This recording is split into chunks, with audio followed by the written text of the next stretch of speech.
Sir, आपल्या तहसील police station अंतर्गत एक लुटेरी दुल्हनचा गुन्हा समोर आहे. नेमकं काय माहिती आहे, कोण आहे, कितीला लुटले, घंटा दिली, काय माहिती? पोलीस स्टेशन तहसील येथे अपराध क्रमांक 158/2026 कलम 318(4), 115(2), 352, 35 भारतीय न्याय संहितेनुसार गुन्हा दाखल करण्यात आलेला आहे।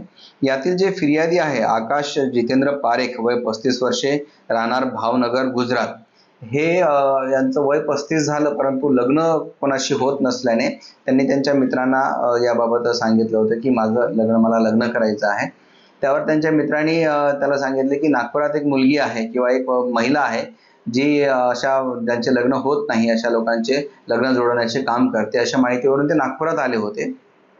यातील जी मुख्य आरोपी आहे राणी उर्फ कोमल जितेंद्र पांडे, वय 31 वर्षे, राहणार कुकरेजा बिल्डिंग जवळ, नागपूर, जरीपटका, अशी ही महिला आहे। आणि ती महिला मेयो हॉस्पिटल परिसरामध्ये सदर फिर्यादीला भेटली आणि लग्न करून देण्याचं आमिष दाखवलं, परंतु त्या मोबदल्यामध्ये काही पैसे द्यावे लागतील अशी तिने अट पण ठेवली होती। त्या मुलीला पण जी नियोजित वधू होती, म्हणजे तिचं नाव आहे नम्रता ऋतिक मालवीय, वय 21 वर्षे, ही सुद्धा महिला ती सोबत घेऊन आली होती। परंतु फिर्यादीने असं सांगितलं की मुलीचं घर, तिचे आई वडील हे सगळे आम्हाला बघायचं आहे।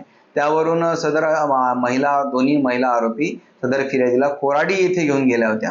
कोराडी येथे एका घरी त्यांनी मुली दाखवण्याचा कार्यक्रम केला। त्याच्यानंतर त्यांनी सांगितले की ठीक आहे, मी लग्नासाठी तयार आहे, परंतु तुम्हाला अगोदर पैसे द्यावे लागतील, असं फिर्यादीला सांगून येताना त्यांनी ATM मधून सदर फिर्यादीला 70,000 रुपये काढायला लावले आणि 70,000 रुपये त्यांच्याकडून घेतले। आणि नंतर त्यांना सांगितले की बर्डीमध्ये एक विवाह संस्था आहे, तिथे आपण जाऊयात आणि तिथे लग्न लावूयात। आणि तिथे सुद्धा पोहोचल्यानंतर ते टाळाटाळ करायला लागले। तेवढ्यात सदर जी नियोजित वधू होती, म्हणजे ज्यापूर्वी अटक झालेली नम्रता ऋतिक मालवीय, तिचा नवरा अचानक तिथे आला आणि तो त्या फिर्यादीला म्हणायला लागला की माझी पत्नी तू परत लग्न कसं काय करतोय, असं करून वादविवाद घातला। आणि सदर फिर्यादी सोबत वाद घालून तो त्याच्या पत्नीला घेऊन आणि इतर सगळ्यांनी तिथून पसार झाले। तेव्हा फिर्यादीकडून त्यांनी सोन्याचे दागिने सुद्धा घेतले होते।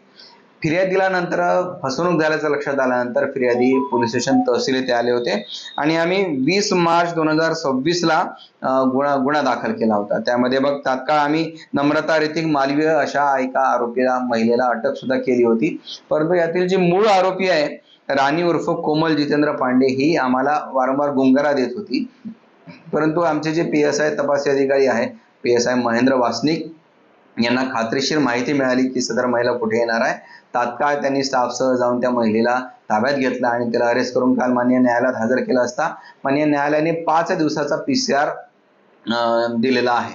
आता या PCR दरम्यान सदर महिलेसोबत अजून कोण कोण पुरुष आणि महिला होते, यांची गँग आहे किंवा काय आहे, याच प्रकारचे गुन्हे यांनी यापूर्वी कुठल्या पोलीस स्टेशन हद्दीमध्ये केलेले आहे किंवा या महिलेवर काय काय गुन्हे दाखल आहेत याची आम्ही सखोल माहिती घेत आहोत।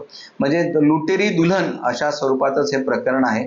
एखाद्याला लग्नाचं आमिष दाखवणे आणि त्याच्याकडून पैसे आणि दागिने लुबाडणूक करून नंतर पसारा करणे, अशा पद्धतीची ही मोडस या आरोपींची आहे। या महिला आरोपी आणि इतर पुरुष आरोपीने सुद्धा इतर अजून कुठे गुन्हे दाखल आहेत का यांच्यावर, याची आम्ही माहिती घेत आहोत। लोकशाही मराठी ऐका, पहा, जागरूक रहा।